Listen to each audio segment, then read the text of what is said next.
I don't know. I think he retired now that I think about it. Oh, that's a shame. Mm-hmm.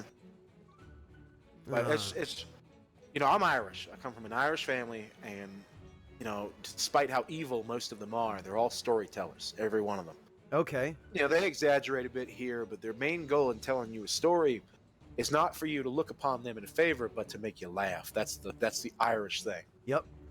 Is everybody's got to laugh, and that's kind of mainly the difference, between the way they do things in other cultures. Except for the Italians. The Italians have the same thing. They love sitting around and telling you why Fonzio down the road is the dumbest motherfucker you ever met in your life, Yep. and what he did. I'll tell you a story. Family story, actually. Okay, go for it. I'm curious. This happened. So, Thanksgiving, we weren't big on a lot of holidays, except my mother. She loved Halloween, but sans that, we weren't really big on holidays, except for a great uncle who would host a giant Thanksgiving party. Now, this was actually a really special Thanksgiving party because anybody who didn't have anywhere to go, family or otherwise, got what we referred to as the golden ticket. Okay. And the golden ticket, man, if you met somebody who was either a college student who couldn't go home for the holiday, or a friend of yours at work whose parents were passed or out of town, you could just come to this thing.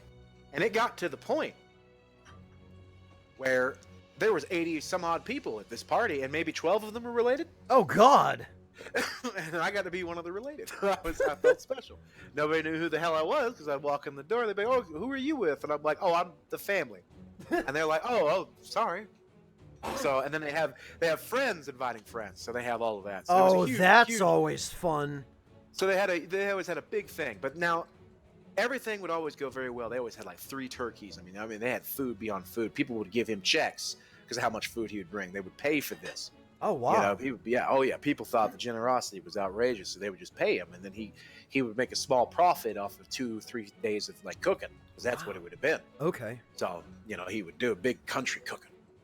So Good stuff. but the biggest issue they ever had at that place was the dog Oh God. Who Of course. would bark constantly, and they didn't really know how to fix this problem, because if you put him in the shed, there's already a party in the backyard. He's going to go crazy in the shed. Put him in the bathroom. Well, people got to use bathrooms, so what are you going to do? You put him out in the living room. Of course, you can't put him anywhere. He's just going to bark and be mean and stupid. Mm. But except for Cousin Garrett. Cousin Garrett loved that dog. So when they found a solution for the dog, shock collar. They shut him up. Oh God. So they brought in the shock collar Thanksgiving. Cousin Garrett felt bad for the dog, so he wanted to make sure the shock collar wasn't too strong. Okay. So Cousin Garrett takes the shock collar, puts it around his own neck. Cousin Garrett says, "Bark." Nothing happens. The rest of the family, and including 34 other people, are watching Garrett, Oh Christ. while his dad says, "Son, just put it against your arm or your neck or whatever. Don't tie it." He says, "No, I want to make sure the dog doesn't hurt. It's got to be on there." But Garrett says, "Bark." Nothing. Bark! Ah! Ah! Ah! Ah! Over and over and over again. Because every time that Garrett screams in pain, it shocks him again. Oh, that in medicine is what we call a positive feedback loop. Oh Christ. Well, Humans do not respond well to learning to shut up. We are not dogs. You can't just hit them and then they shut up. They don't do that. So Garrett is now screaming oh my God. as this device shocks the living shit out of him. His dad is laughing so hard that he can't help him. Everyone else is laughing too hard that they can't help him, as the boy, this 15-year-old, probably now mentally challenged child, Oh my God. going through shock therapy, is rolling across the ground in pain, shouting, "Help me! Ah, God, get it! Ah, ah, ah!"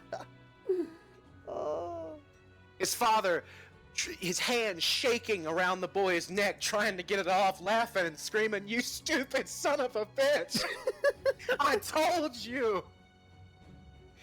So, the shock collar never went on the dog. Garrett had decided that it was too powerful, and that he would not put it on his animal. I wonder why. And so came the great family story of Cousin Garrett and the dog collar. Oh, Christ. Oh, Christ. Oh, my dear Lord. Wow. Oh, man. That's a good one. Somebody I'm clip glad you that. enjoyed that. I enjoyed that very